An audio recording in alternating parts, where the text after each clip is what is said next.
Hey everyone, before we get started, I'd just like to beg and plead for you to give us 5-star reviews on your podcast listener. This helps us reach out to other people who haven't found the podcast yet so we can grow our base and maybe even do more podcasts in the future. So it's really a win-win. And if you write something funny or clever on your review, we will read it on the podcast. So once again, I am not above begging, so here is me begging.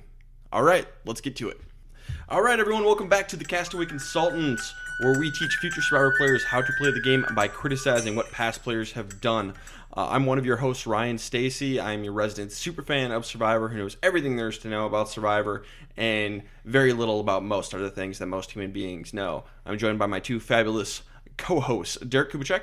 This is another Rewind series. We're specifically looking at the post-merge of Guatemala. That's important to my role on this podcast because I had never seen Guatemala. I didn't know anything about A to B. I didn't know who was on it. Because I have seen season 40, I did think that I was spoiled on the winner. We'll let you know in a couple minutes if I was correct or not. But otherwise, my role is I was watching this for the first time. So if you wanted to be with a friend on that journey, that was me.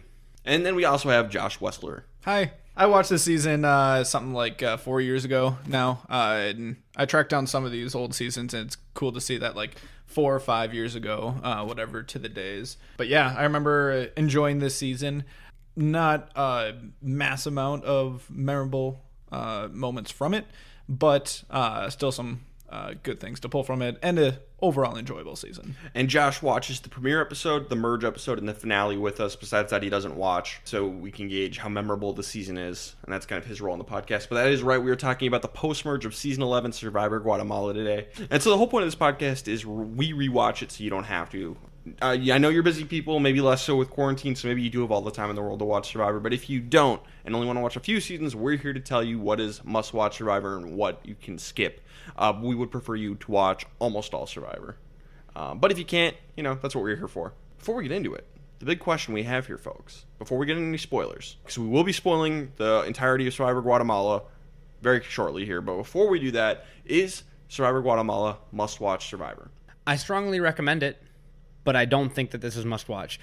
Anyone who listens to all of these episodes, you know that for Season 10, I ended up walking back on what I said at the beginning of the podcast. So over the course of discussing it, got to the end, I realized, it gave us a little bit of everything. I think Season 11 has a really strong post-merge. I love the boot order for the most part. I think there's a lot of good gameplay, but I don't think that this is something that needs to be must-watch if I were to boil it down to everything that I've seen through 11 seasons thus far. I'm interested to hear your guys' takes, though. Yeah, I would agree. I think it's a very good season of Survivor. There's some new things, but those new things that happen aren't long for this world. For example, we do get the hidden immunity idol for the first time, but by next season the rules have changed for it, so it's kind of a one and done thing. So it is notable, it does hit the first idol, but it's not the idol we all know and love. Yeah, it's a severely underpowered version of the idol, which we'll get into. So on that note, maybe not super relevant to teaching people how to play, but it's still a good season. It's got a good cast. It's just nothing too special, I think. I think it's fine. Above average Survivor, but not great Survivor. Yeah, I'd definitely say above average, would recommend, but I think this is where we draw the line of it's a good season, but must watch, maybe not. Any of the new and fresh things outside the idol, because I do agree that you can't really take this as like, oh, you have to watch this because the idol comes into play and everyone does it wrong. Yeah, it's a new thing and everyone's kind of just like freaking out about it and all that stuff. But the other special thing about this season is the captains. And I think that for the most part gets addressed in the pre-merge with how to handle that. So when you were talking about being consultants here and saying must watch Survivor, I'd probably say no, but echoing you guys and saying that it would recommend. So from here on out, spoiler alert, we're going to spoil the rest of the season. So get out of here unless you are not going to watch. You've been warned. 3, 2, 1. Danny wins the season. And I was in fact spoiled. Yes. Danny's on season 40, Winners at War. And so the more I thought about it, the more I kept feeling like Danny's title tag as she, lulled about on the edge of extinction after getting immediately voted out in Winners at War was winner, Survivor Guatemala. I kept thinking about that, even though I didn't know, and I never Googled, but I was pleasantly surprised at how well disguised she was in the post-merge, considering that I had all of the pieces in front of me and I still wasn't sure that it was her winning. She was severely under-edited. And Ryan, you talked to me about this a little bit, so I mean, I know, but share. Yeah, so Danny has said that she did not talk about strategy much to the producers and the cameras because she was afraid that any information she gave the producers, they might leak to the other players. So to protect her own game, she didn't tell them very much. Or even leak to Jeff, and then he's going to be able to stick a crowbar in it at Tribal and try and wrench her game open. So most of the time when you do have a confessional, Danny, it's talking about how much fun she's having or just like about the challenge or something like that. There isn't a ton of strategic talk. It does happen, but there isn't a ton. And that was intentional on Danny's part as far as I know, which is interesting. I'll go ahead and tell you, Derek, Danny does not play again until season 40. And I was actually pretty surprised she got invited back because I thought production might have been frustrated by her. So it is interesting to me that they did end up selecting Danny to play again because of her not telling them much. And I was just surprised that they chose her because for me, when season 40 was announced, at that time I had watched, 3/4 of the Survivor seasons, and she was mostly forgettable in my opinion. So I was like, Danny who? Yeah. and I mean, like I said, this was 4 years ago that I watched Guatemala, so it was just something that I was a little bit surprised at. She's definitely one of the ones I was least excited about to see play again, but as I said before, I'm always up for a winner returning. So I was fine with her coming back, but it was just like, I'm more excited. I would rather have almost anybody else win this for a second time. But let's go over the cast again real quickly. Coming in from the merged, we're merging here. We're coming in from the Nakum 2.0. We got 4 people. We got Brandon Bellinger, a farmer from Kansas. Bobby John Drinkard, who's up originally on Survivor Palau, as we mentioned. Gary Hogaboom, a former NFL quarterback from Michigan. And Danny Boatwright, a sports radio host from Kansas.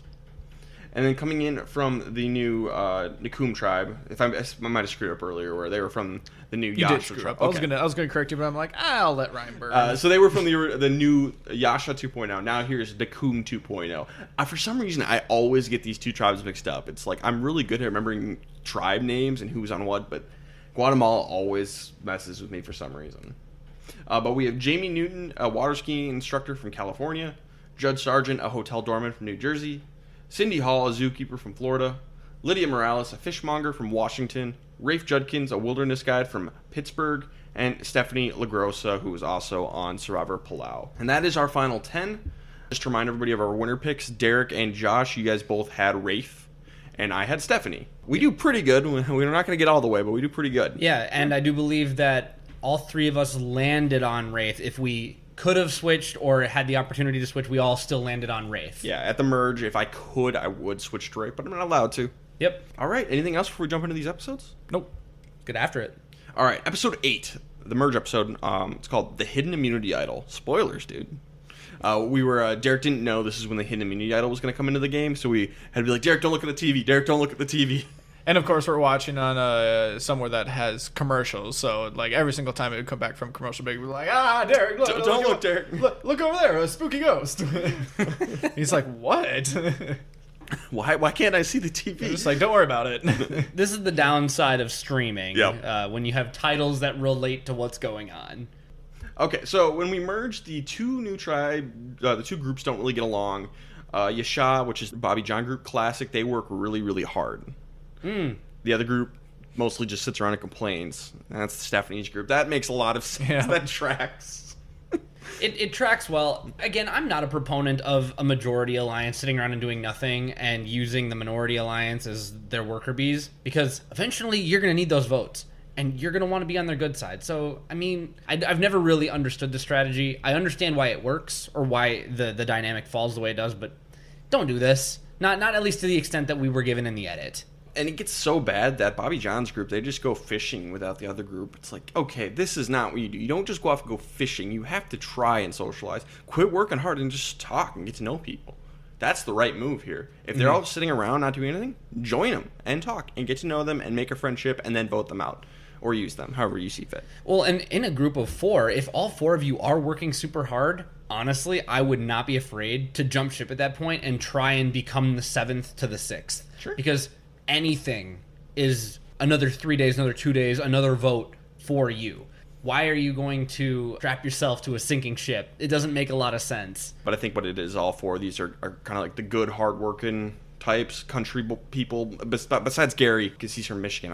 I guess where he is from in Michigan might be country as well. I really don't know Michigan that well. But the other three are from Kansas and Alabama. So it might be just a dynamic like that. Mm-hmm. Yeah, but you got to stop rearranging the seats in the Titanic and start doing something productive for your game. I mean, if anything, just the next step that you could try is inviting two of them and doing like 2-and-2 fishing. Like, they might not want to go for it, but who knows? Maybe that's an opportunity for them to just kind of like chill in the boat, even if they're not doing a lot of work. So the group is told about the hidden immunity idol finally. It's hidden out in the jungle somewhere. Good luck. And what is interesting about this idol this season is you play it before anyone casts the vote. So it really works as a surprise immunity necklace. So just no one can vote for you. It really is almost irrelevant. It just saves you for one tribal council is all it does. Which, I mean, is still great if the right person finds it. And, I mean, that's going to happen. So the idol will be used as intended. And I think production, because it's used as intended, will realize that it doesn't really add enough to the game. And you've mentioned that we're going to get a buff. I suppose we'll wait till season 12 to find out what that is. But I'm glad that production does take this opportunity to amend the idol to make it a little bit more effective at throwing a wrench in the power dynamic. Because, like you said, it's a glorified immunity necklace right now. A lot of good that does you. Yeah, that's saves you for one episode. Just delays the inevitable, basically. But I am happy to see the twist. This is a great... It's a net positive addition, and I'm glad it was here. Agreed. Progression! No one finds it yet, but Rafe ends up sticking his hand in a hornet's nest. That's good. What not to do? I took that as a sign from the jungle that I should not look for this idol. You know what? Fair. So we have a pot-carrying immunity challenge, and everyone's got a chance to sit out and eat. And Jamie, Rafe, Lydia, and Stephanie all sit out to eat. So here's my thoughts on sitting out and eating. If you are in a good position... and you know you cannot win this challenge, like it's just something you're horrible at, go ahead and sit out and eat. It does rub people the wrong way, but sometimes it's just like, why am I even going to compete in this? I will not win this. Also, I'm in a really good spot. Besides that, I think you should compete. You need to feel it out in the moment. Because, for example, the Alliance of 6, I think 4 of them ended up sitting out and eating. Yep. It's perfectly okay to join that group of 4, sit out and eat. Where the problem becomes more apparent is if nobody wants to be that competitor and try and win a spot for the Alliance. But again, in a group of 6, any of the other 4 can go ahead and win, and you can just pick off another one. They had 2 viable targets this time anyway with Brandon and Bobby John. Take your pick. It doesn't really matter. So either way, they were going to be able to take out someone they wanted. So just feel it out. If they all want to compete, don't be the only one sitting down. And in fact, if only 2 people want to eat and you're one of them, still probably compete. 3, 4, 5, eat. All 6 of them could have sat out. Absolutely. I mean, and the tough part is you don't know people's answers. So, like, you're kind of you're guessing, and when you're guessing like that, for me, I would pick to compete, not because it's like, oh, I want to be up there competing for my team. It's more just the optics of it. Like, I don't want to accidentally be like the only person that's sitting down. Sure. And I don't think you can ever 100% be sure with what your alliance is. So when in doubt, I would say just compete. Exactly. And like I said, you can't be 100% sure of your alliance, but you can be 100% sure I'm not winning this challenge. Like, as something with, a balance beam, like a balancing challenge. I'm not going to win that, so I might sit out and eat. It really depends. But if you're in the minority, don't eat, just compete, no matter what it is. At least you went out swinging. You might get lucky. But during the challenge, Jamie is just being obnoxious, talking about how Bobby, John, and Brandon are next, and they know it. And, dude, shut up. Shut up, man. Shut up, man. This is almost the equivalent of revealing your cards in Texas Hold'em before the hand is even over. There's still a river to come. Yep. Like, congratulations, you have pocket aces, whatever. But you never know what's going to happen. You never know when someone's going to come back and bite you. And the social game is tricky like that. People like Rafe, and even people not in your alliance like Danny, they're going to take notice. And they will change their minds because of your behavior. I think even Judd was kind of sick of it. Everyone gets pissed at Jamie about this. Everyone. Gary ends up winning the immunity challenge. But yeah, everyone gets back to camp, and there's talk about voting Jamie out because he's such a douche. Understandable. Yeah. That's not the right lesson to learn from this. The right lesson is take him to the end. Don't vote out somebody because they're a horrible person. Vote them out because they're unpredictable and not good for your game. Yes. I was going to say, yeah, that's the only aspect of it is, could they tank your game? Sure. And that we'll get to that point. But I think of these 10, the person you cannot win is Jamie. I think everyone beats Jamie. It's hard because I know in the pre-merge I disqualified Judd from winning, but Jamie has managed to torpedo, and I don't know what would happen in a final. I think it would genuinely depend on who served the alliance's interests best up until the whole thing falls apart, but they're both bad. Judd wins 7-0. You really think so? I think everyone left at least somewhat appreciates Judd, with Cindy probably being the least, but I think she is more annoyed by Jamie. Nobody likes Jamie. Not anymore. I think Judd would win 7-0 against Jamie. Drawing zeros. Yep. That is a fall from grace. Yeah. I don't even know how much grace Jamie had to begin with. Well, but we're going to go to Tribal Council, and it's going to be 6 votes for Brandon, 4 votes for Jamie. I think this is a totally fine move. Brandon's definitely a physical threat. Him or Bobby John, take your pick. Bobby John does go to Stephanie like, hey, can you get me to the jury, please? And for Stephanie, this makes a lot of sense. Like, yeah, sure. You'll vote for me, even though she's not going to. But I think it makes a lot of sense for Stephanie. But honestly, take your pick. Right, and I'm also okay with this vote. I think when you're an alliance of 6, it's always natural to try and figure out if you're one of the people who are on the bottom. So in an alliance of 6, I think there is a 5th place and a 6th place. So next vote is one where you need to be thinking, is there a block of 2 on the bottom of the 5 that would be willing to swap over to take out the people who are in charge? And that's where I maybe will become more critical. But at this particular juncture, vote out a physical threat who's not in your strong alliance of 6. No need to do anything drastic now. Merge boot should be a safe vote. Agreed. Yeah, to be fair, they do have a little bit of flexibility here to cut Jamie, but why even take the risk? Like, you probably will have a decent chance to later if you think that he is putting you at risk of completely ruining your game. At this point, they should be wanting to take him to the end, not cut him. That's not where they're at yet. Josh, you get it, best player of the episode. Yeah, I kind of wavered a little bit on it. I am going to land on Rafe here. The only reason why I'm a little bit hesitant on it is because he was a little wishy-washy with the stuff that he was doing, and it seemed like it could be dangerous to play both sides, but I think that he did it in an effective enough way to stand out as being the best, and then ultimately made the right move. I'll agree with that. I think it's also Rafe. They made the right move. Obviously, the 6 made the right move, eliminating Brandon. Of those 6, it seems like Rafe made the most emotional connections with the bottom 4. So I just think that's a good move for Rafe going forward. And I fell in a slightly different direction. Rafe was my honorable mention. I actually fell on Cindy because as a merge, for this particular merge dynamic, Cindy, she stayed the course, but I did not like how Rafe was the first one to wear his heart on his sleeve about how upset he was with Jamie. Now, I understand you can read the room, you can understand that everybody else is pretty upset, but I think being the first one to say it could eventually end up as ammunition against you as, being too honest or too open or relying too much on emotion. So for this particular vote, even though obviously Rafe is great socially, I fell on Cindy just because she stayed the course. And even Stephanie had a couple of altercations in this episode. But Cindy was just, here we go. We're in our 6. We're doing this vote. That's fine. But she was still talking to the Minority Alliance as well. She was the most steady. Yes. Okay. And then Steady Eddie is what I wanted to see here. Josh, you get for worst player. It cannot be the person who was voted out in the episode. Not that it would be here. It wouldn't be. But just a reminder, in this case, Brandon is not eligible to win either award here. Who should I pick? Yeah, tough one. I think I'm going to go with Jamie. Yep. Explanation not needed. Explanation not needed. I'll explain anyway. Terrible attitude, a lot of trash talking, and that's about all I got. If your own alliance is considering voting you out, because of your attitude. Bad. Real bad. All right, so episode 9 is Secrets, Lies, and an Idol Surprise. Dude, spoiler.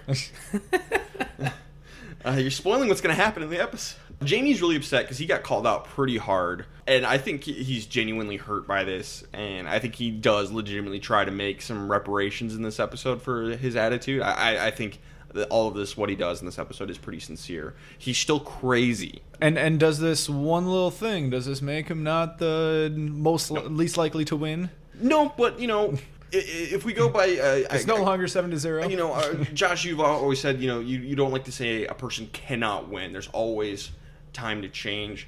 And whether or not I disagree or agree with you doesn't really matter, but this is a point in your favor because Jamie is trying to make a move to improve his position. And oddly enough, Judd is going to be pretty annoying this episode as well. And this is also right on the back of previously saying that Judd can't win. Yes. Right. So they are definitely the bottom two. This is just strengthening my argument of like, oh, we're flipping back and forth as this person can't win. All right, okay, I see how it's going. I never think it at any point does enough to flip, but this is definitely a point in favor of your argument. So we go to the reward challenge, and I hate this because the first place is going to get the best meal, for example, and then each subsequent place gets a slightly worse meal. So everybody's going to get to eat, but the winner should get to pick the order. It's the Rupert. Yeah. This is the Rupert challenge from All Stars, except it's based on merit and not based on player choice. This is garbage. And so, from an entertainment perspective, I want Judd to pick the order. Come on. That would have been amazing. Because I just assume that he'll screw it up just as much as Rupert did. 100%. It's a bummer, and we never see this again. This is such a great pecking order reveal. I don't know why Survivor never comes back to this. This is great. And we'll have a coconut chop eventually in this post-merge, but this specific giving out the placements, yeah, it's amazing. Judd ends up winning, and he gets a clue to the idol as well, plus the best meal. Last place gets the worst meal, which ends up being Lydia, but Jamie elects to take the worst meal instead to make up for his behavior. And he ends up getting like lychee nuts or something like that. Yeah, it was just nuts. And Jeff's like, so how do you feel about that? He's like, Jeff, I told you at the beginning, I am trying to make some amends for my behavior in the past couple days. So this is what I wanted, and my integrity is worth more than a couple nuts. Better than corn. That's better than corn. Better than corn. Mildly. Protein, I guess. But Judd also gets to bring two people to the top with him to enjoy in his feast and open bar. And he picks Bobby John and Stephanie. Stephanie, I understand. Bobby John's kind of a weird pick. I don't know. So strategically, I actually don't think it's that bad because we would criticize Judd if he took his top two alliance members. So the fact that he's picking someone from the minority alliance, I think, does build some goodwill and maybe insert some hope into the minority alliance as to what is possible. Does it really matter? Does it show what Judd respects? A physical competitor. I don't know. So I'm okay with the Bobby John. It doesn't make a lot of sense, but I'm not going to criticize him for it too hard. I'm going to criticize him winning the challenge. Yeah, fair. I'm not going to give him too much credit here, but I think it also gives him an okay just way to just explain it and say like, oh, I brought the two previous contestants in Bobby John and Stephanie because they didn't really get to do anything last season. I don't know. That's too much credit to him, but it's a cop-out for him if he's asked about it. And I will say in his defense, he was the first one to sling the arrow in that challenge and just happened to be the closest. I have no idea how that contraption works. It looks like fun. I want to try it. Yeah, it does look like a fun challenge. But he went first, and everyone else literally just failed to meet his mark, which was good, but not great. So I can't really blame him. But Judd ends up getting drunk and puking in the shelter. Yeah, after being kind of belligerent and pretty annoying. He gets Judd belligerent and annoying? What? Well, Gary in particular was pretty fed up because, he's watching these three people just engorge themselves and watching judges get hammered. Don't get drunk on Survivor. Unless all of you are getting drunk together, do not get drunk on Survivor. And you have to know that everyone's getting drunk and not just kind of taking a sip here or there. Wait for everyone else to get drunk and then get drunk. So Judd, he ends up telling Stephanie his clue for some reason, but then he goes and tells everyone else that the idol's definitely on the ground. It's up in a tree. But it's definitely on the ground. Pay no attention. If he doesn't show you the paper, you'd be dumb to believe this. Well, he even says that. He's like, I'm not going to tell you the whole thing. Here's one part of it. I want to find it myself. But man, just don't say anything, Judd. Just don't say anything. In modern Survivor, it would almost be safer just to give everybody the clue. Sure. Either burn it while the wax is still sealed, so you never look at it. I can't remember who does that. That is the Brad Culpepper. The Brad Culpepper. So just toss it in the fire. Yep. Really piss off production, but who cares? Or show it to everybody around the fire. That way, everyone has equal shot, and it's not truly an advantage that forces people to target you. This is the first immunity idol, and they haven't really figured this out yet. Yeah, if everyone knows you have the clue, it's a disadvantage. Correct. So Jamie is super paranoid and annoys everyone. Yep, that's about right. Oh, well, that was fast. Just like a yo-yo. Jamie can no longer win. And Gary's like, hey, man, whatever. I'll vote with you. It's cool. And Jamie mishears him, and he thinks Gary's like, Jamie, I'm going to vote for you. I think Jamie's just losing his mind. Maybe he's a little hard of hearing. He's hearing what he wants to hear. This is exactly what paranoia does. He doesn't want to hear that. No. He doesn't want to hear it, but he's expecting to hear it. That's what his brain thinks he's supposed to be hearing. This is very much Amy a little bit, but to dial Amy's situation up to 11, where Lisa was totally misunderstood by Amy. From Vanuatu. Yeah, Amy. Sorry, yeah, not Amy from this season. Amy from Vanuatu, who's just like, Lisa, you trying to vote me out? You just want to know where the bananas are? No, this isn't that at all. Jamie, Gary was like, I want to vote with you. He didn't say you want. Why would he say that to your face? He's in the minority alliance with no power. Why would he do that? You got to overcome that. So you have to be self-aware and know when your paranoia is taking over. Paranoid person needing to be self-aware. Good luck. That's not how that works. It's easier said than done. That's not how any of this works. It's almost like Jamie was cast for a reason here. But Jamie ends up winning immunity, so even if they wanted to turn on him, they can't. But during this challenge, Rafe has this hilarious wipeout because they're like going across a rope bridge, and he like completely falls and dunks himself, so it's just his head underwater for a second, and the rest of him still on the bridge. It's just like perfectly 180-degree fall. Really funny. Jamie's got immunity. Back at camp, Gary notices Judd is looking up in the trees. Well, if the idol's on the ground, why is Judd looking up in the trees? That's suspicious. We're going to go to tribal council, and Gary's going to play the idol. We didn't get to see him find it, but he has it. Gary was going home. He saves himself with this. So he plays the idol. Gary's safe. So now the six is a choice between Bobby John and Danny. You get rid of Bobby John. Was there any discussion, or is it like decided before? They weren't allowed to talk. Jeff's like, you can't talk. Time to vote. Yep. He said, ooh, I like it. Yeah, no conversation. Just go vote now. And everybody just immediately shifted to Bobby John. It would end up being 6 votes for Bobby John, 2 votes for Stephanie, 1 vote for Cindy. Gary throws his vote on Cindy because he doesn't like her. Where Bobby John and Danny vote for Stephanie. Shots in the dark. But Bobby John goes home. He's the first member of the jury. Right move. Yeah. Yeah, especially with so much uncertainty. Yeah, and by the way, I do say it's the right move because I think the 2 people at the bottom of the 6 are Jamie and Lydia, or maybe Jamie and Judd. Sure. Jamie and one of them. Yeah. And Jamie is so unstable that I wouldn't expect the other member who's in the bottom of the 6 to even think about going with the 3 to create a flip right now because Jamie's unreliable. Stick with what you know and work it out later. For best player, I had Gary for finding the idol and saving himself. He was the first one to find the idol, and he played it correctly. And he did it when he needed it in the clutch, just like a quarterback would do it. Good job, Gary. Works for me. And worst player, I had Judd for his behavior at the reward, puking in the shelter, and getting... He doesn't get called out in his lie about the idol clue, but Gary knows the truth. And now he's got that ammunition, so I had Judd for worst player. He's my dishonorable mention. I still have Jamie. I know he won immunity to save himself, but I really do wonder if he hadn't won immunity, would they have voted him out here? They're ready to oust him whenever. They're ready to just vault him. And the fact that he has all of these amends, and he's like, I'm trending in the right direction, and then immediately crashes his game again. That is exactly the kind of yo-yoing that will get you voted out immediately. So I still had Jamie as the worst. I can respect that, but I'm going to side with Ryan here. Oh, okay. It's fair. Just because there was... It seemed like there was more to damage Judd's game just in that moment.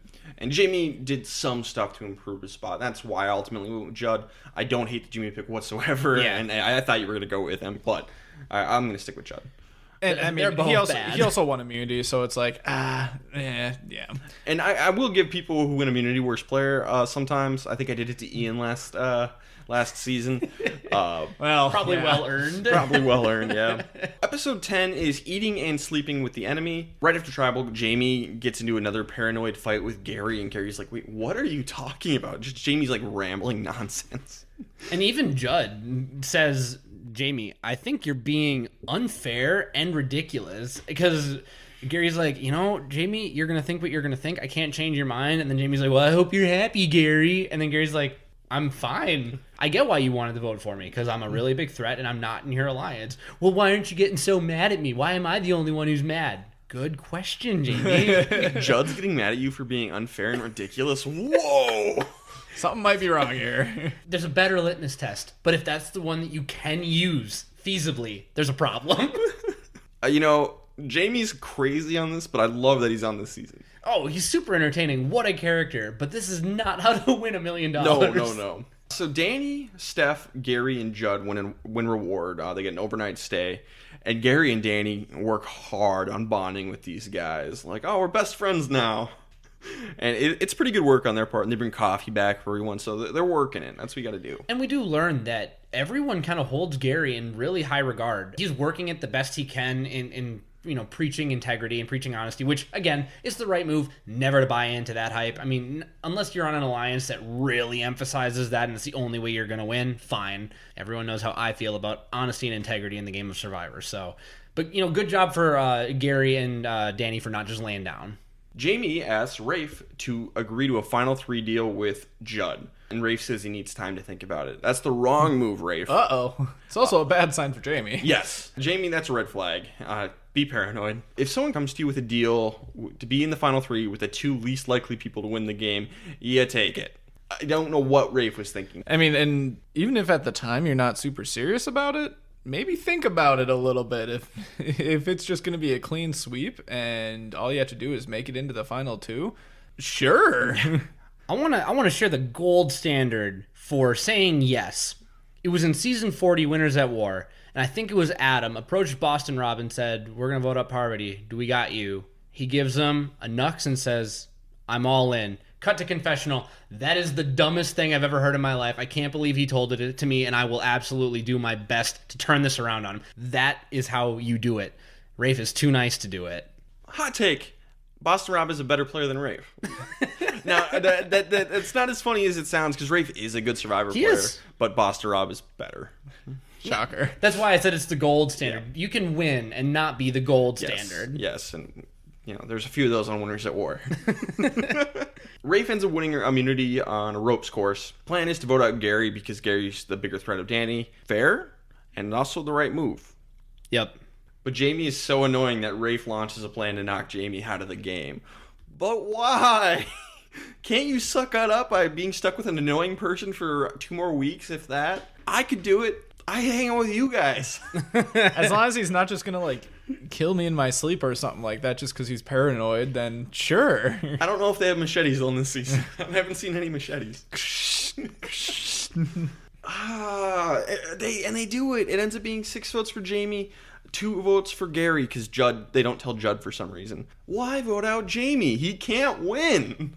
It's really weird. Maybe the top of the majority alliance didn't feel like Jamie was reliable. And that's something that you can't really convey it in the edit without showing more concrete conversations between Jamie and the minority alliance. We did have him talking to Gary. We did have him talking to Danny a couple times. We had all those things.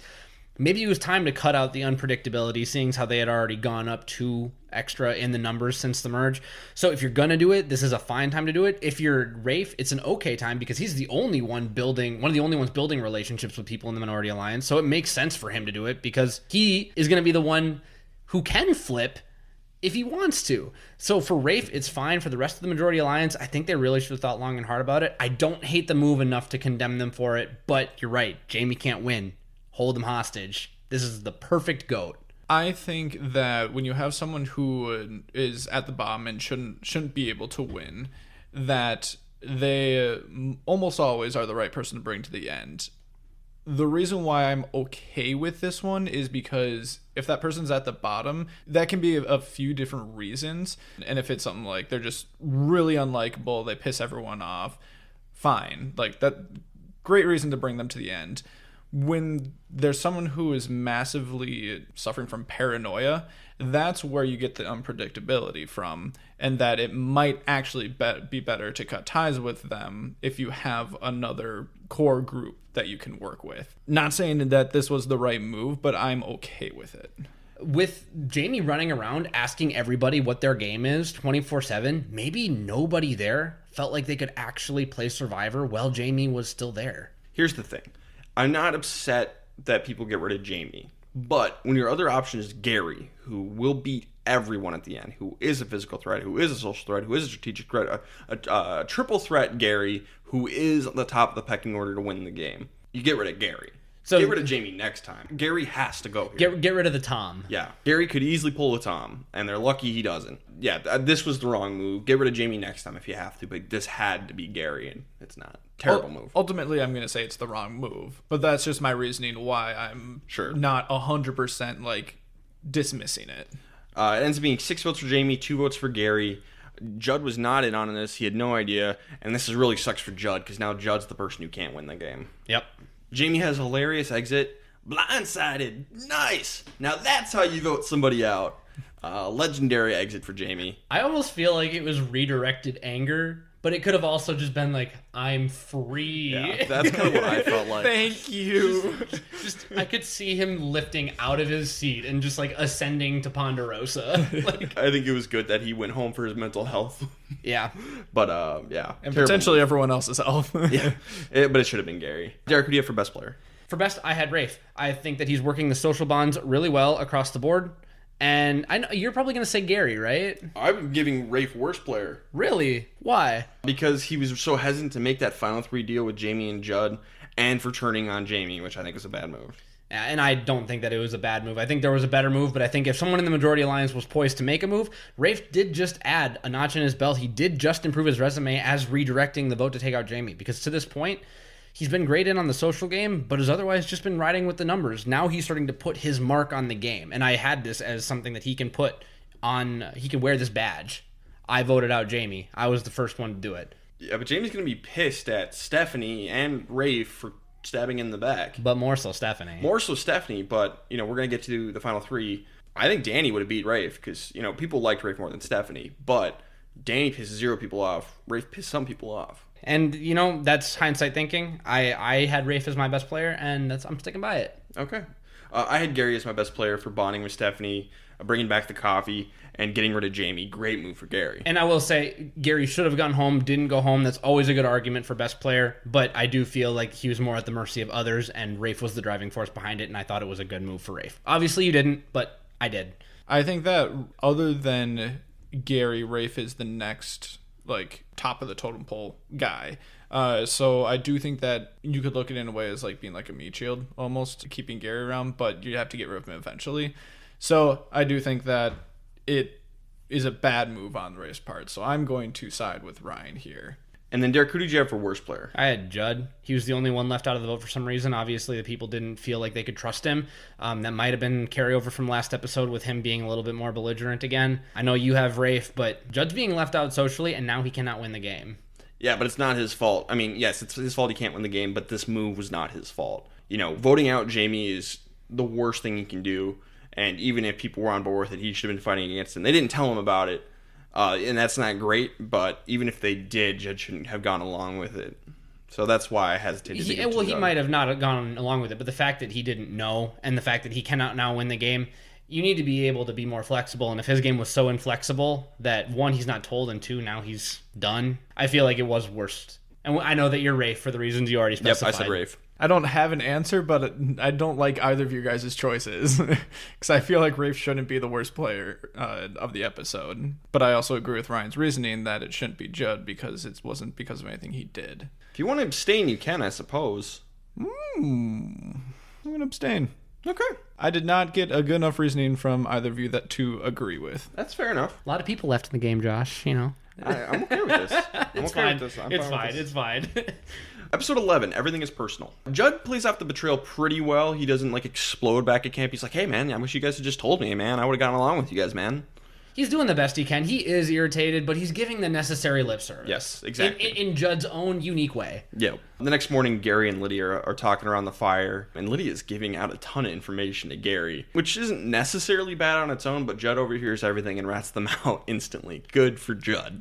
One weird thing about this whole scenario where Judd is listening in, there is clearly somebody sleeping right next to the fire that Gary and Lydia are sitting at. You can see their feet, and I'm just like, who are you? Is this Danny? It's gotta be. It's gotta be Danny sleeping next to the fire. But I was just Judd is acting like it was this huge secret. I'm like, there's literally somebody else sleeping next to the fire. I don't know why you think they're talking. Missed that completely. Wow. So I'm guessing that Lydia, Gary, and Danny were sitting around the fire. Danny was sleeping, and then Lydia. So either way, Lydia's fraternizing with the enemy. Yes. That's the big takeaway, folks. And Gary and Danny are not people to be fraternizing with because you have an extremely likable pair of underdogs.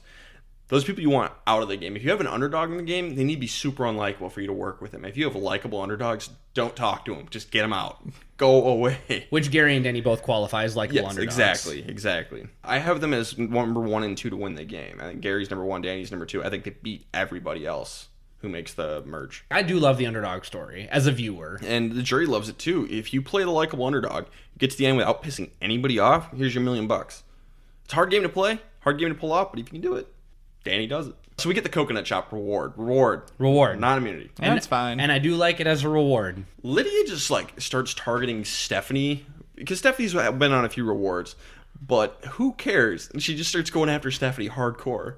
And she's pretty vocal about it too. Like, oh, Lydia, why do you keep going after Stephanie? Well, she's eaten 3 times, Jeff. I haven't eaten at all. Not a great reason to go gangbuster after your own alliance member. So Cindy ends up winning a reward and takes Rafe with her to her reward thing, which pisses off Lydia. Do not win the coconut chop, and be careful who you target. How many times have we said this?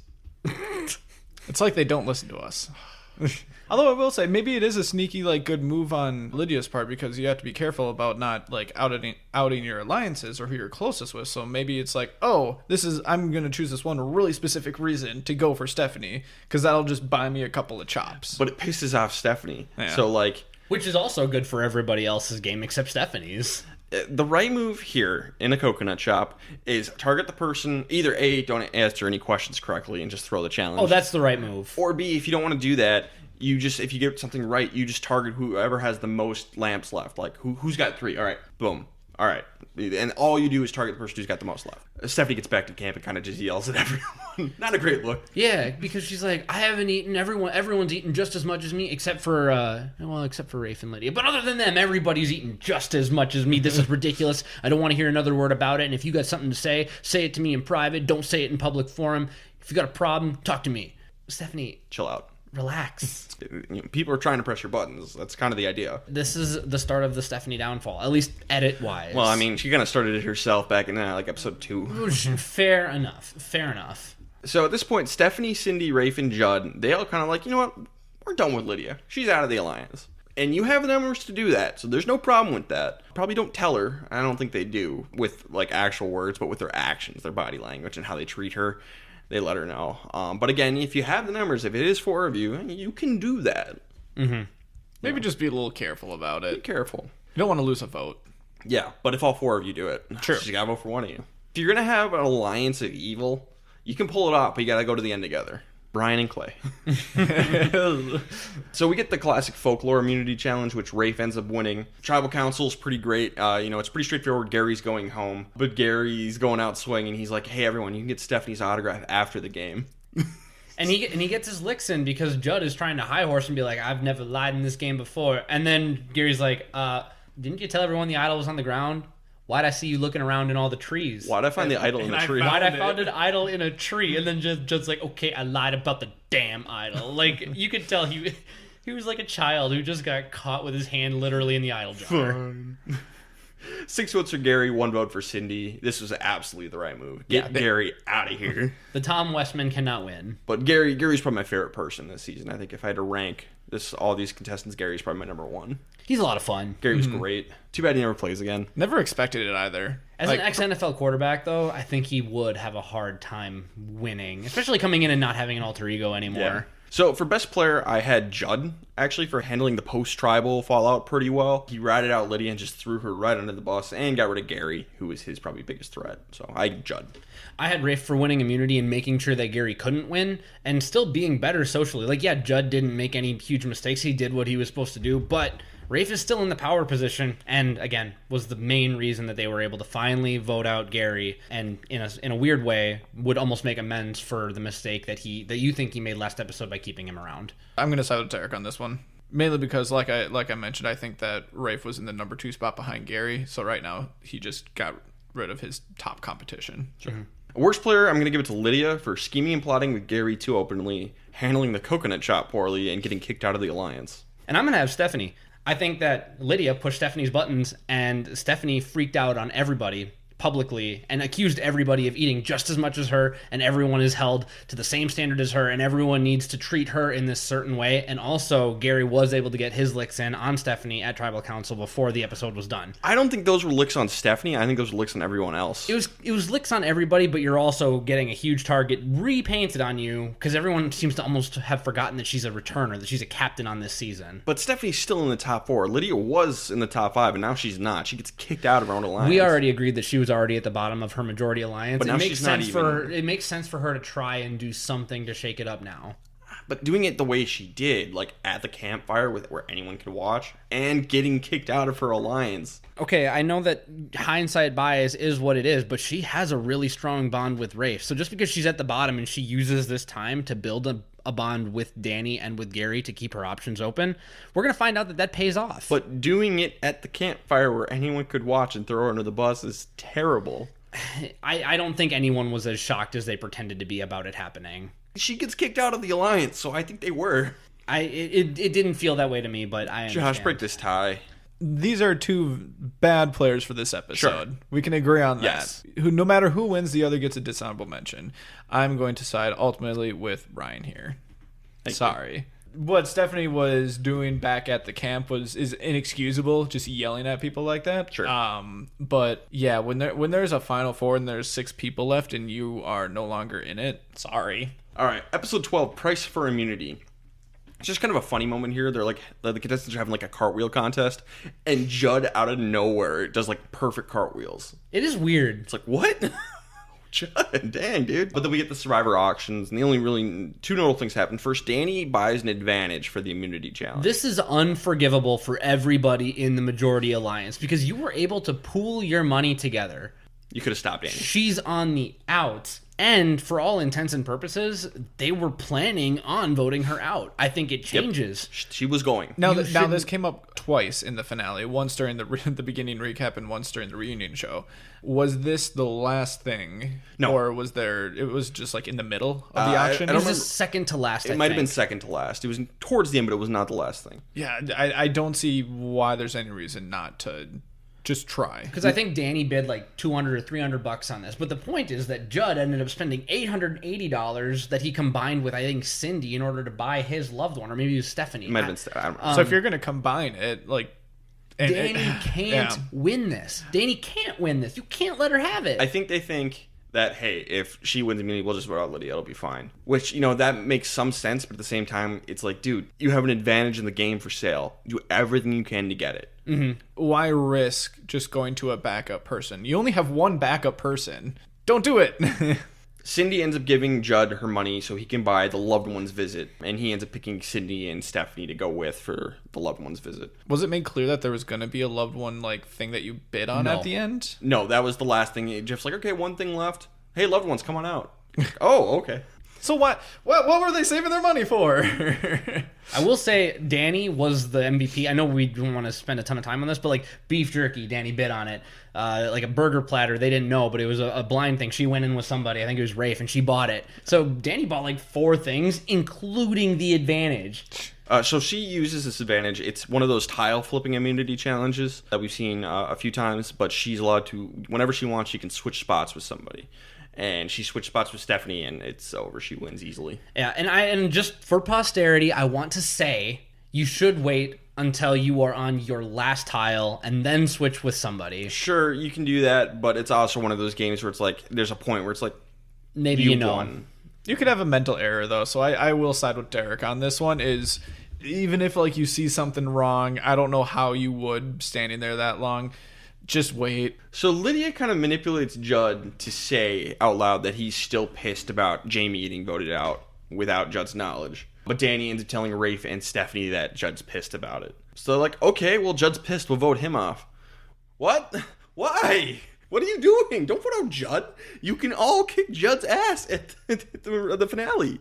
It doesn't make a lot of sense. This is one I'm less afraid to criticize the Majority Alliance for. I do think that since Danny has 1 immunity, Judd is the second best to vote out. I do think that Lydia might be first. You can get rid of Lydia, easy. Yeah. You can break up Rafe and Stephanie, who are the dynamic duo running this game. Mm-hmm. Get rid of Rafe. Rafe is a great vote. Yeah. Why Judd? Because you can't trust him? I guess, but can you trust anybody? It really is interesting that the Majority Alliance, specifically the people who are on the bottom, Judd and Cindy, don't try and find a way to break up the power duo of Rafe and Stephanie. I think now is a perfectly good time to get rid of one of them. And I don't know why they shouldn't do that. Maybe it's because they'd already kicked Lydia out of the alliance. Yeah, I mean, as far as we and correct me if I'm wrong, but I don't think there was really any final 2, final 3 deals made with Rafe or Stephanie and with Judd or Cindy. Not that we've Not on seen. camera. Not that we saw. I think next episode we see something with Danny and Rafe. And Yep. That's pretty much all we get, other than Stephanie and Rafe continuing to be loyal to each other. Yeah, Stephanie and Rafe have like a final 2 deal. Yeah. Or maybe maybe a final 3. I think it's final 3. Yeah, I don't know why they go after Judd, and they don't even tell Cindy about it. It's just like, you're just basically dropping Cindy and Judd and picking up Danny and Lydia. Why? I mean, congrats, you got rid of these 2 people, but you're just making enemies in the process. Like, you got to get the votes at the end. This is overkill. This is why when you're at the top, you need to be very careful how you play, because you know what, it is perfectly valid to switch and go with the Minority Alliance at a certain point. But if you are Rafe and Stephanie and you're in the power position and you're running the show and then you're the one to switch, that's going to create much more bitter feelings to anyone who's voted out, because they're just going to feel like, okay, we let you drive and you betrayed me anyway. Why? And here's another note. Lydia should not have voted out Judd, because I think Lydia can beat Judd, and I think that's it. I think everyone else beats Lydia. Don't get rid of the person you can beat. I mean, we do hear that Lydia had a pretty good social game, and maybe everyone was just trying to play it up a little bit. I think so. That, trying to earn her vote or earn her respect or her praise or something. So it's really hard to say, especially when we start to get into who can win because they're social enough. From my perspective, Lydia can beat Judd, and that's it. This is the wrong move. I don't know how many other ways I can say it. Something should have been done. We're in agreement there. 4 votes for Judd, 2 votes for Lydia. Judd has a hilarious exit. Scumbags. You goddamn scumbags or something like that. Yeah. I hope you get bit by a freaking crocodile, man. Damn scumbags twice on his way out. Hilarious. All right, bye, Judd. Like I said, Lydia, Rafe, Stephanie all would have been better moves. And Lydia can no longer win the game, I think. Derek, who do you have for best player? I have Danny in bold and capitalized.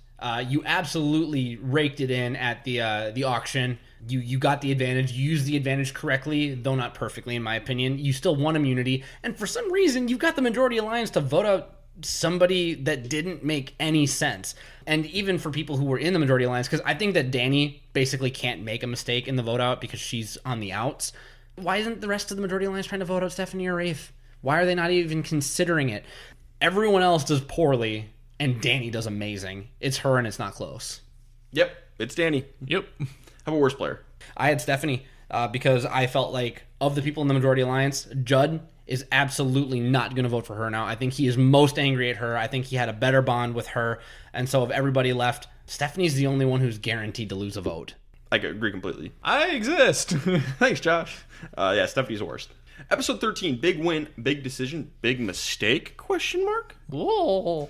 Cindy's pretty pissed about the vote. Doesn't handle it as well as Judd did a couple episodes ago. You guys left me out. What is that supposed to make me think? Well, how about you just think about what that's supposed to make you think and don't talk about what it makes you think? Sydney is saying the things that should be just in her head. Say that to the camera. Say that in a confessional. But at camp, good move, guys. I didn't see that one coming. I would have voted for Judd too. Yeah. And then, try and open up some conversations about it in the morning. Don't do this. So we get the classic car reward, and Cindy ends up winning, and then Jeff has this offer for her. You can keep your car. Or, and then 4 more cars are driven in, you can give all the other 4 a new car. Just Jeff middle fingers. Yep. And take that car this curse. is unfortunate. Sydney is screwed. And I feel bad for her. I do. Because she keeps the car for herself, which is the right move. Because if you give it up and give everyone else cars, they'll be like, well, now we can't let her get to the end because she gave us all cars. She's going to win. So keep the car. You're going to lose either way now. You're done, basically. She takes Stephanie on reward with her. Maybe pick Lydia to go on reward instead to try and make a move. Don't worry about keeping Stephanie and Rafe happy. Maybe if you take Lydia on reward, you can win her over. You get Danny on board. You break up Stephanie and Rafe. Yeah, especially when you actually, I love that just because you would have then Danny at the swing vote and she can choose one way or the other. Which way do I want to go? I think that she would go towards Cindy and Lydia just because they've been less strategic than Stephanie and Rafe. So. And no matter how you slice it, I do think that Danny has a better chance of beating Cindy and Lydia than Rafe and Stephanie. Yep. Now, the way that this is kind of shaking out is I think that Danny can beat everybody left. I still think that it would be close with Rafe just because he was so good with everyone. But who's to say? Either point being, it would behoove Danny to go with Cindy and Lydia should this shake out. So hear me out on this. If you're going for the $1 million and these are the 5 players who are left, if you are Cindy, I would strongly consider giving up the 4 cars, taking Lydia, and then trying to use that car as leverage to bring over Danny to really sweeten the deal and make sure you get her on your side. I do concede the fact that there are a few known quantities in Survivor, and the idea of a car curse to me is still ridiculous. And this was just production's way of saying, well, if 4 out of 5 people win a car and then one of those 4 wins, then I guess there's no car curse. That would not be considered part of the car curse because they didn't win a car. I guess. Because Amber was also gifted a car back in All Stars. Well, and she's not right. considered part of the car curse. That's right. So many cars. Yeah. But I still contend it's a risky move. I do not know if it sways Danny enough, but it would give Cindy a leg up with anybody who's voted out after that, and it's something that needs to be considered. Considered and immediately tossed in the trash is a terrible idea. I agree with Ryan. Take the car. No, I'm just saying it's just something to think about, but I do think she made the right move. Yeah, you don't give anybody cars. Keep your car. Cindy is going to and then sell it immediately. Cindy's going to get voted out in this episode. And it's still not the worst thing to happen with cars on Survivor. I hate you both. One day we'll get to it. Rafe is pissed about Cindy's choice because he's like, I would have given up the car. He's not. I would have given up the car. He says that. He says that, but I don't think him nor Danny were ever mad. I think this is completely overstated. They just say, to me, it wasn't a choice. We all know that Rafe is too nice, so he wasn't mad. Maybe, but he wasn't in that position. I think he can, whatever. He doesn't judge. When he talks to Stephanie about it, he's like, it's a totally fine decision. I don't buy that for a second. I think he was very passive aggressive about it. It didn't seem that bad to me. But either way, keep this to yourself. Regardless of to what degree, keep it to yourself. Cindy gets back and she will not shut up about the car. I'm so excited about my new car. I can't believe I own a new car. All so bad. Very bad. You don't talk about it. You can win the car and then don't talk about it. Never bring it up again. They actually took it away. I crashed it. It is in the ocean. The crocodiles ate it. It rode like crap. Don't talk about the car. And Stephanie ends up winning her first immunity. Ever. Rafe wants to take out Cindy because Danny promises to take Rafe to the final 2. Danny and Rafe now have a final 2 deal, or final 3 deal, but Danny's like, and I'll take you to the final 2 no matter what. So you just have to promise me final 3, but I'll take you to the final 2. It's a very good promise coming from Danny. You love as long as you keep it. As long as you keep it. And this is why it's always take everything with a grain of salt when you're on the receiving end. But Stephanie's like, I don't want to betray someone else. Good, don't! Don't do it! Because Danny should go here. She's the biggest threat to win. Get her out of here. Or break up Stephanie and Rafe if you would rather do that. Get rid of Rafe. But no, we're going to get 4 votes for Cindy and 1 vote for Rafe. What? Why? And I have a weird proposition to what I think might be the right move. I think that Stephanie, Lydia, and Cindy should team up and vote out Rafe. I think that Stephanie should be like, you know what, Rafe, you are the one who's the driving force of us voting out all of our alliance member, and frankly, I'm taking all the heat for it. So at least if Stephanie makes it to the final 2 in this scenario, she can say, I had been getting manipulated by Rafe. He was the driving force behind a lot of these vote outs, and as soon as I figured out that I was being manipulated, I voted him out. I made a move. I know that doesn't make amends, but at least you can shed some of that culpability at that point. Regardless, Cindy's not the right move. Rafe or Danny. Rafe. What's happening? My brain hurts. So for best player, I had Danny for not being a target for some reason, making a final 2 deal with Rafe, or final 3 deal with Rafe, and promising him final 2, and for eliminating Cindy. This is a great move for Danny. Oh, I have Danny as well because she's not targeted. Yep. And then for worst player, I had Lydia for not making a move to try and take out Rafe. And I had Stephanie for the same reason. She let Rafe, her second in command, talk her into voting out another alliance member, even though she was going to take all the heat. Sure. And even though she won individual immunity, she is one step closer to losing this game. Sure. I'm going to go with Lydia. I think that she has more to gain from the switch, just because I think that Stephanie still can fall back on being buddy with Rafe, that she doesn't necessarily need to take him out right here. It still could be a good move for her. But just looking at who has the most to lose, I think that's Lydia here. My only argument is that Rafe beats Stephanie 10 times out of 10 in a final 2. That's fair, but so does everyone beat Lydia too. So I think she needs to do everything that she can to maybe give herself a chance. Sure. And Stephanie still does have time to eliminate Rafe potentially. Yes. This isn't the end. Yeah. And we all are in agreement that Lydia can't win the game at this point. Who knows? Maybe she beats Stephanie by some Maybe. Miracle. Maybe. There's a chance. Okay, now we're on to the finale, Thunderstorms and Sacrifice. Some Maya people come to do a sacrifice of a chicken, and our survivors are not supposed to eat it. Later, they all decide to eat it, except Rafe. And after they eat it, a massive thunderstorm comes in. And they're like, oh, maybe we shouldn't have eaten that. No, you should have eaten it. Eat it all. Get as many calories as you can get. This is absolutely the right move. I would have eaten it the second they left camp. I am highly opposed to ritual sacrifice, especially when it's something completely wasteful like this. Like, there's sacrifice in terms of giving something up to somebody else. Like, I'm going to sacrifice having a meal tonight and go give it to someone who needs a meal, right? You know, like something like that, right? Burning a chicken to appease the gods. Get that out of here. I'm going to eat the chicken because you're not sacrificing it to anything. And I'm going to take the opposite stance. This doesn't really have any bearings on the game. Sure. But I will say the point was to have a cultural experience. I don't blame any of the other three for eating the chicken, but I will say the jury reaction said that they were on Rafe's side. And that is goodwill for him. I think that was a trick of the editing. It might have been. It might have been. But I will say, even though ritual sacrifice is not a part of anything that I would ever practice, if I'm there for the experience, I'm probably going to try and at least be able to come back home. This is something outside the game. I wouldn't want to have to explain why I ate the chicken despite being told not to. I would fear the ramifications of coming home. I would brag to everyone who would listen that I ate the chicken. I would take the safe route. And I wonder if Jeff or production dislike this. Because if that's the case, I want to get invited back a second time. I think they like the good TV. I think they're like, oh, and especially because one person, Rafe, did not want to eat it, which he should have eaten it. Everyone else is getting calories. Get some calories, and man, maybe you'd win that final challenge. No, I'd eat this chicken, and I wouldn't feel bad in the slightest, because otherwise it's just a complete waste. Even though Rafe does win this challenge.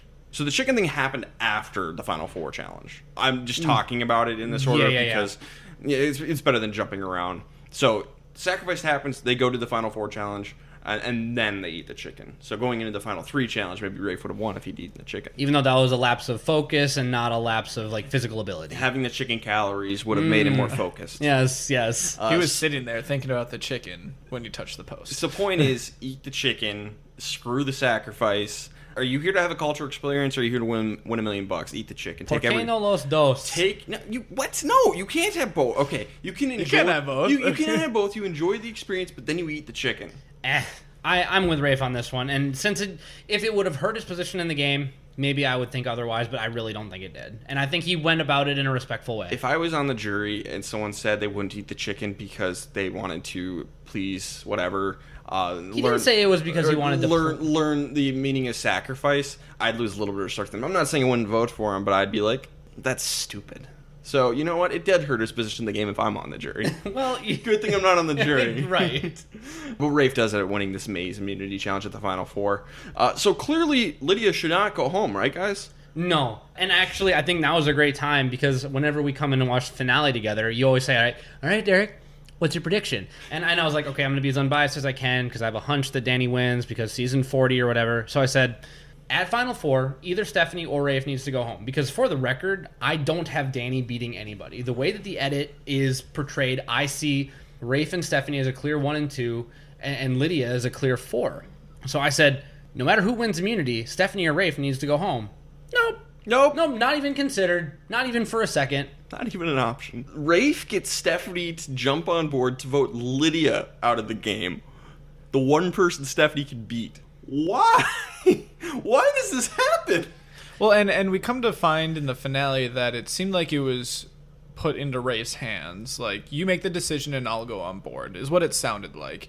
And for him, he's got to deal with Danny and he's got to deal with Stephanie. So from Rafe's perspective, I see why he did it, is because he's increasing his chances. Now, it doesn't work, but he increases his chances of making it to the final 2 by voting out Lydia, I believe. Now, the other 2, Danny's just happy to keep going. Yeah. Stephanie, I don't know what you're doing. And Stephanie did say that she was the last person. She didn't want to vote for Lydia, but she wasn't going to force the tie. Force the tie. And you know what? I would not count Lydia out in a fire-making competition. Yeah. So you might have been able to have your cake and eat it too. If there's only a certain number of challenges that Lydia's going to win, maybe it's the fire making challenge. You know, she's been she's good around camp. Mm-hmm. You know, she can provide, she can do stuff. So I genuinely believe this is a huge mistake by Stephanie by not forcing the issue. This is a terrible move. 3 votes for Lydia, 1 vote for Danny. Stephanie can't win the game anymore. And this might be the worst move of the season. I'm not going to say that it's the worst, but I don't think there's another glaring one that I can think of. So it might be just de facto because it had such high stakes for Stephanie. I would say the Judd one's probably worse. Now, that's not like a single person driving it, but I only say that because Stephanie's wasn't guaranteeing a vote. Right. It was like tying to just put it up for potential that it would swing her way. Josh, who do you have for best player of the Final Four? I did end up going with Rafe. Now, it would make sense to go with Danny just because, like, there's no reason why she should still be here. But at the same time, I do think that Rafe is making the best move for his game to make it into the final 2. Again, it's not going to work out for him, but I like the idea of him being paired with both Danny and Stephanie. Ryan's going to be mad, but I agree that it's Rafe. And I want to defend this because... okay, maybe in hindsight we find out that Danny could actually beat everybody. Which I think is true. But at this moment, I still felt like Rafe was the best player, had great social connections, and if he makes it, he wins. Like, in, you win. You're in, you win. So, by having a tight alliance with Stephanie and a final 2 deal with Danny, getting rid of Lydia, it was fine for Rafe. If we apply the lens of hindsight, it should have been Danny. I'm going to give it to best player to Danny because she survived. She got Rafe and Stephanie to keep her around and knock out Lydia. Here's the thing with Rafe. Rafe really needs to go to the end with Stephanie to get that wild card factor because he played the same game as Stephanie, but he's more likable. Yes. So get rid of Danny, who can, maybe probably win the final 3 challenge. Right. And keep Lydia in the game because she's not winning anything. It's kind of the reverse of what we've talked about before, where if you've played the same game as somebody and you have the choice and you think they're more well-liked, go with the person who played a different game from you and maybe the jury respects your game more. This is the reverse. Rafe and Stephanie played the same game. Everyone likes Rafe better, and Rafe knows it. Stephanie is his ideal final 2 partner. So, while I agree, I think Danny was best player, I will say... Rafe is not the worst. I'm going to give that to Stephanie for voting out Lydia. She can no longer win. Absolutely. Yeah. 100%. Easy. Final 3, Fallen Comrades. Who cares? We're going to go straight to the final immunity challenge. They do sacrifice everyone. They burn them all on a fire. The images of them. And then they eat them later. On a Maya temple. Danny ends up winning the final immunity challenge. Steph is crying and sobbing because she gave everything she had and lost. She did very well. But she's just shorter, and Danny had the advantage in this one. This is definitely one where those 2-3 extra inches of height, I believe, made all the difference. Danny, this looked easy for her. Yes. She was just leaning on the post, basically just hanging out, just like waiting for it to end. Just like, no, I'm going to be here for a while. I'm good. And that's the thing where, like, you see someone else is really struggling, and even if you're uncomfortable, you're like, I'm pretty fine. This is where you're just going to sit back and wait. Make sure that you don't do anything stupid like touch a post. Like Rafe does. And I want to say, ladies and gentlemen, this is not quite the gold standard for staying in an endurance challenge, but this is what you need to do. I remember last season, I gave all the demerits to Ian for falling off the buoy and giving himself no chance to win the million. I would pass out. This is the equivalent. Her legs were shaking. She was crying.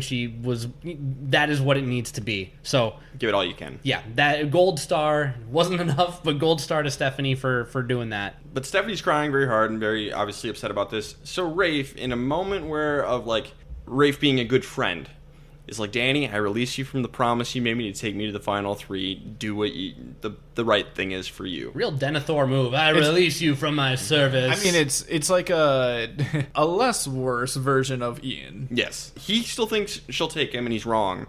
And he's not completely ruling himself out. But, I mean, and Danny can, again, do whatever she wants, no matter what. But I think she would have. Why would you let him... Why would you let her go? At least hold that over her head. Yeah. Rafe, he played so well for 37 days. And to be fair, I'm not even putting on my tinfoil hat because I feel like Danny did confirm this at the reunion show. She was going to take Stephanie no matter what, regardless of the consequences. It would have been the right move. Yes. That does not mean we let Rafe off scot-free. even though we think that integrity and honesty is complete crap, that's when it comes to jury votes. Yes. It's absolutely a valid tool to get you to the end. Yeah, put the pressure on. Exactly. And it's not even like poking or anything like that, where it's just like, so you're gonna keep your promise, right? You could just be like, oh man, I can't believe we made it. I'm so glad we made that promise.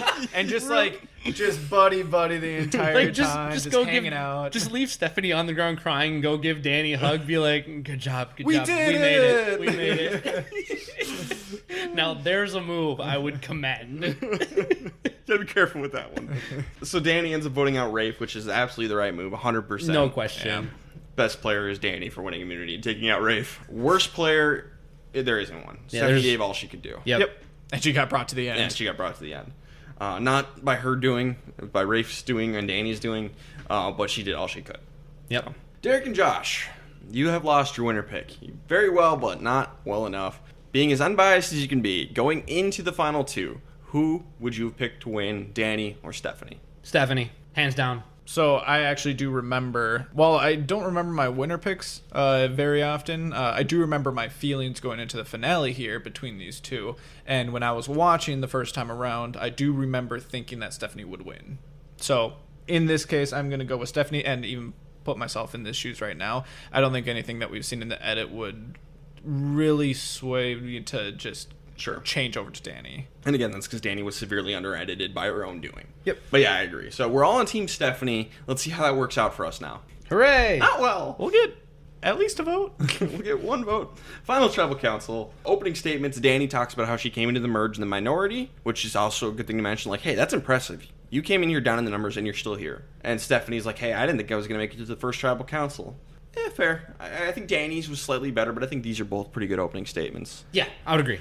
Good enough. Good enough. Honestly, I think they're both pretty good. And Stephanie has one of the better losing speeches, performances, Final Tribal Council performances we've seen. I agree. I thought that Stephanie had a good, Final Tribal performance. I thought Danny had a below average. Okay. I thought Danny was fine overall, and I think Stephanie had one bad moment with Judd, and that was about it. And we'll get to the Judd thing. Yeah.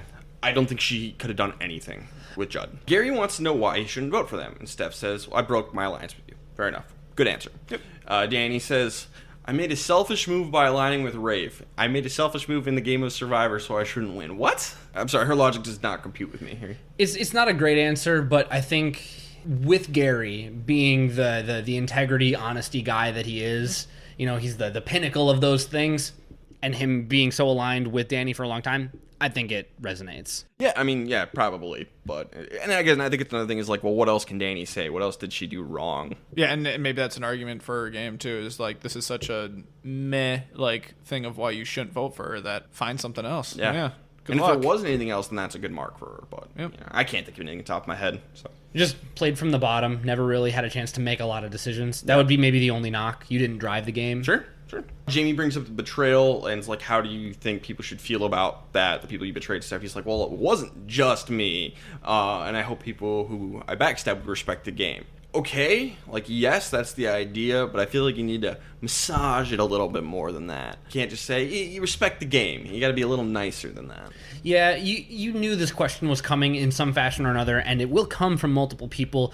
You needed to have something a little bit more fleshed out coming in, because it came across as very brusque, and you're right, it needed to be a little nicer. Soft, gentle approach. Yes.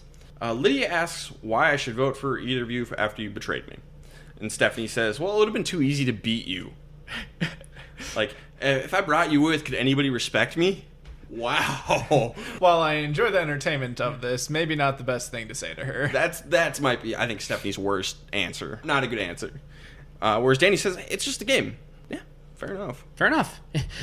I'm not as bad as her. You said a lot by saying nothing. Cindy asks, who would you remove from the jury if you could remove someone? Cindy, calm down. That's not going to happen until Cole wrong. And by remove, we mean kill. Yes, we're going to sacrifice him. Danny gives a great answer, probably her best answer. by talking about Rafe because he's voting for Stephanie, and just like so honest, so blunt. It's like, yeah, he's voting for Stephanie. There's nothing I can do to change his mind. Let's get him out of here. Great answer. Awesome answer. And I love it because what if Rafe was considering voting for Danny? You know, because maybe then we look at this differently. Like, why would you oust somebody? But she was 100% on the money and was like, yeah, well, if he's going to vote for something, like, give me the wild card. Give me anybody else. He even says after he gets voted out in his final words, he's like, yeah, I'm voting for Stephanie. So Danny saw the whole game. Her best answer. Stephanie kind of like hems and haws, like, oh, gee, I don't know. Bobby John, because he got voted out first. That's a terrible answer. Vote for the person you think, choose the person you think was closest to Danny. And maybe that is Bobby John. Because I think he'll vote for Danny. There you go. You know, you got to be confident with these answers. Hemming and hawing is not a good look. Rafe says, Danny, you said you were going to take someone who deserves to be there over someone you could beat, and you didn't. And Danny's like, well, actually, Stephanie does deserve to be here because she performed so well in the final 3. She's not getting Rafe's vote. The best she can do is deflect. Mm-hmm. Like, put a shield up, and she does.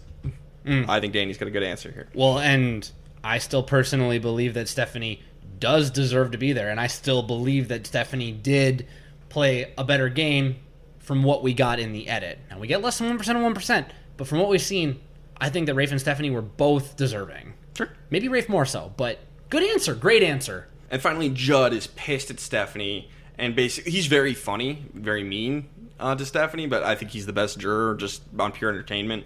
Very, very good funny remarks. He's like, hey, sounds like you lied a lot. Sounds like you need to go to confession. It's like, okay, Judd.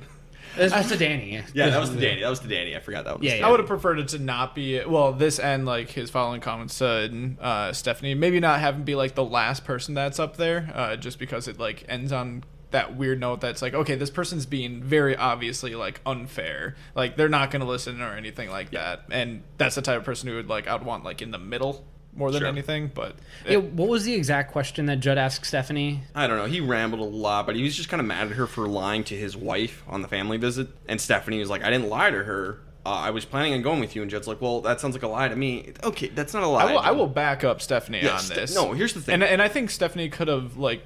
I think she could have articulated a lot better than what she did because it still came across as like, oh no, actually I did this. When in reality, what she's basically trying to say is, at the time I was being genuine. Yes. It didn't end up working out that way, and I had to go back on it. But at the time, I was telling the truth to her.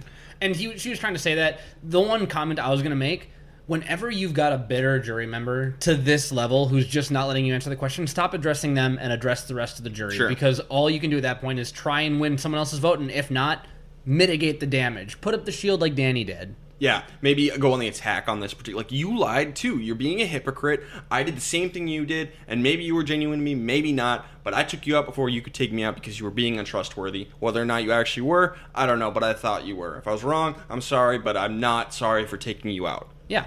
Go on the attack. Nothing Stephanie does is going to win this person over. Maybe you can win some other people over. Right.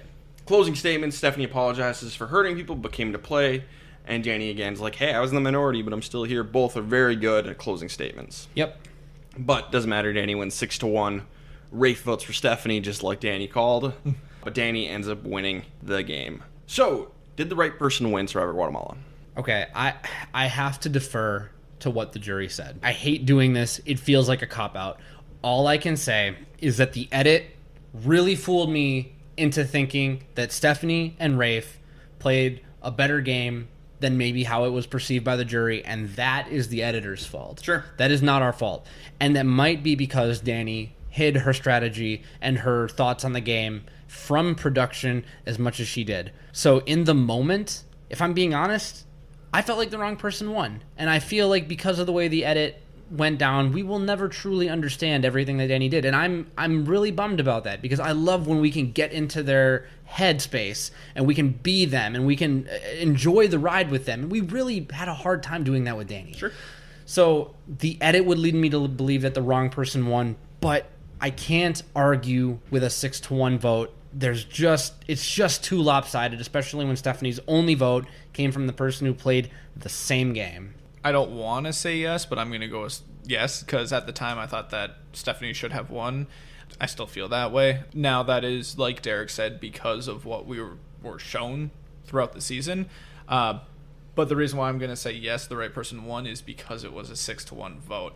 Even if it wasn't shown in the edit, it really proves that there was something, maybe multiple things, that Stephanie was doing very poorly at. Sounds like it was the social game. Yeah. And if that's the case, then you can't just forget about that. You can't just be good at two different aspects of it and then hope that that one other side doesn't completely ruin your game. So that is why I am going to end up saying that the right person did win. I think Danny is the right person to win. You know, I felt when I first watched Guatemala, I was upset that Stephanie lost, but, you know, on the rewatch, I think it helps. So I do think Danny was the right person to win. She had the better physical game. She had the better social game. Strategically, I do think Stephanie was better, but Stephanie did have a couple of what the heck moves, you know, voting out Judd, voting out Lydia. Those were not good moves. Whereas Danny, you know, she had less control and power with the game, but she made fewer mistakes. Less opportunity to make mistakes, but again, the cards you were dealt, you got to play them the way you play them. And Danny played them basically flawlessly on her way to the end. And Stephanie made some huge, huge mistakes. So I think Danny was the right person to win. That's fair. Both Stephanie and Danny do play again.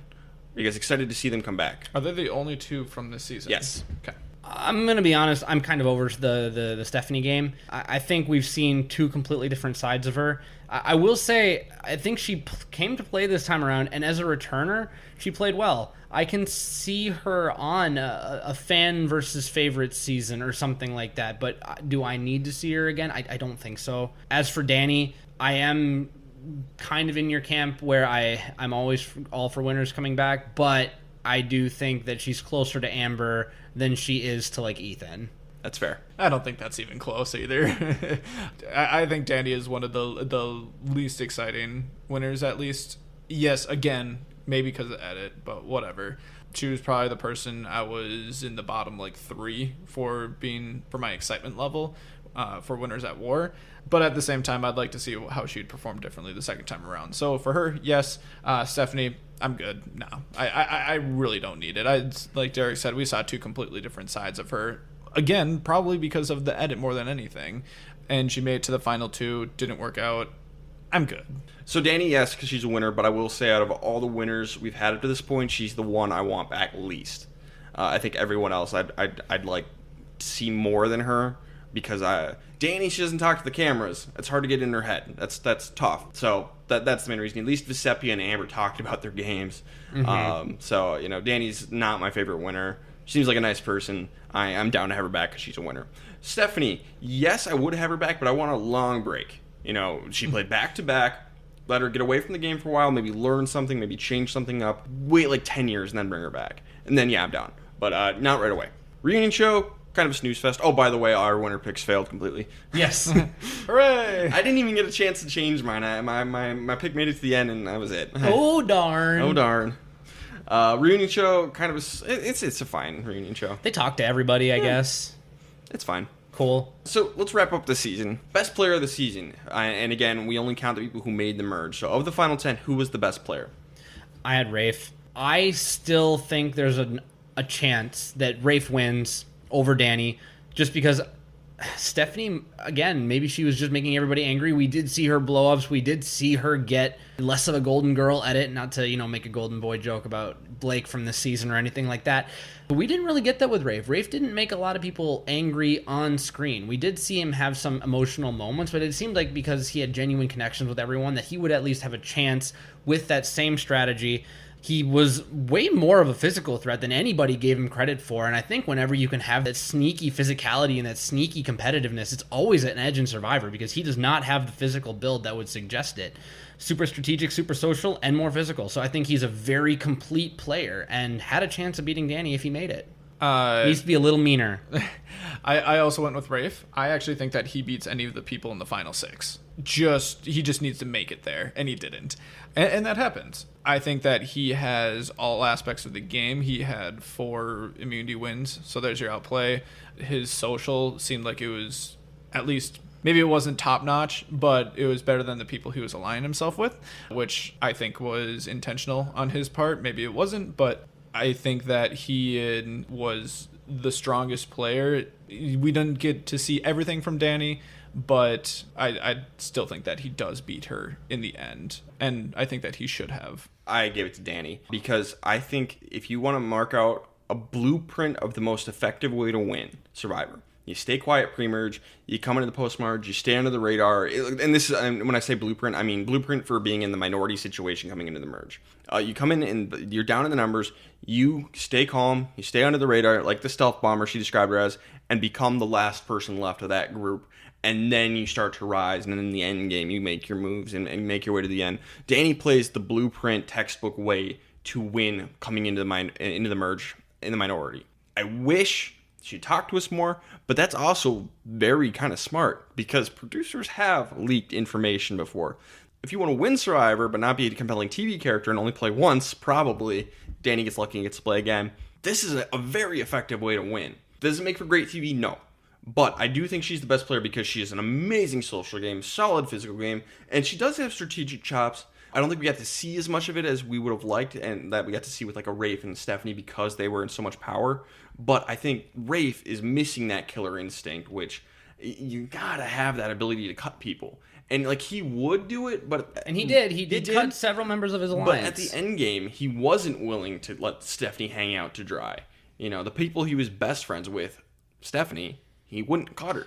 Also knowing that Danny is someone who has worn her heart on her sleeve the whole game, so maybe that was a play to try and get her to bring in. And it was a misread. Danny had the choice. Yep. She ended up taking Stephanie. Right move. Right move. But I think Rafe is missing that killer instinct. Rafe is a very good player, and it is a bummer he doesn't play again. I would love to see him come back. I'd love to see Rafe come back. But he's got a fine life. He wrote for that show Agents of S.H.I.E.L.D. for a long time. He's in Hollywood doing something. Cool. He's doing fine. I don't know if he wants to play again. But I did give it to Danny just because I think she is a deadly player, just not the most interesting television personality. I'd be interested to see how she would play in the majority. Sure. I would absolutely say that. That would be the big question for me is how does she do in power? Yeah. That's like the big question mark with Danny. How about worst player? It's Jamie. The reason it's Jamie is because for some reason everyone was a little bit endeared to Judd.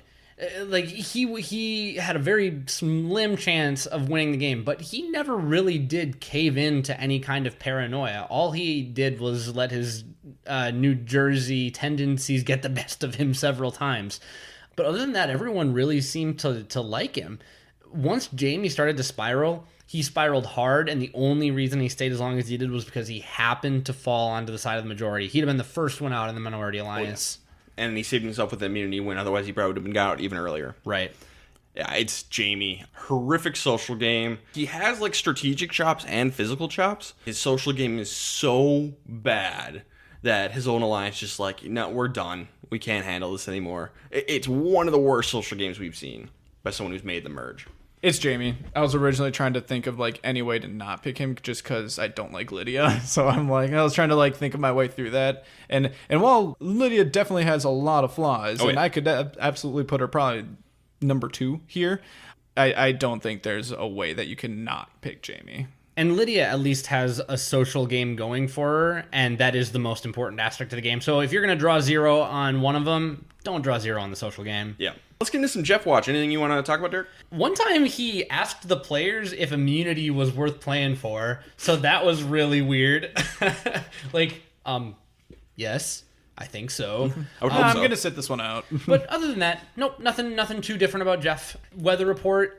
I think that Guatemala might be in the upper echelon of hardest season so far. We already talked about how bad the pre-merge was with the heat. That doesn't change at all going into the post-merge. The heat is still bad. The water's still not great. The food situation is pretty bleak with just their corn meal that they're eating over and over again. Bugs. And the mosquito bites, they were all jumping for joy when a personal mosquito net was put up for auction. So I do think that overall Africa might have been marginally worse, but this is very close to really the worst crappy everyday living. That's kind of the consensus is probably on a day-to-day basis. Guatemala was the toughest for living, but Africa was probably harder overall conditions-wise. But yeah, I think this is top 2 easy. And from here on out, I don't think it'll ever get close to this hard again. I think it's all smooth sailing from here, basically. Yeah. Okay, so let's get into most memorable moment. Josh, in the pre-merge, you said that the 11-mile hike was the most memorable moment of the season. We finished the post-merge.